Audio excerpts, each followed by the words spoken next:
મિથુન રાશિ માટે નોકરી અને વેપારી વર્ગ માટે કરીએ તો નોકરી માટે આ વર્ષ જોઈ તેવું શુભ નથી, મધ્યમ છે.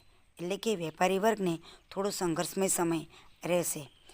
તેમને મોટા અધિકારી, ઉપરી અધિકારી તેમના કાર્યની કદર નહીં કરે, પણ જો તમે વફાદાર હશો કાર્ય પ્રત્યે તો તમે તમારી જે પદ છે તે સાચવી શકશો. એટલે કે તમે ટકી શકશો.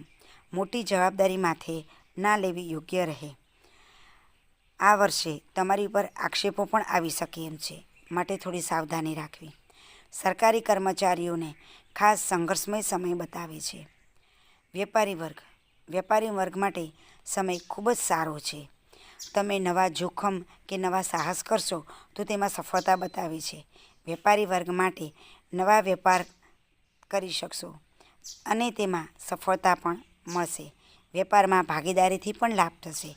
વેપાર અંગે લોન જો તમે મેળવવા માગતા હશો તો તે પણ થઈ શકશે. આ વર્ષે વેપારી વર્ગ માટે સમય શુભ બતાવે છે.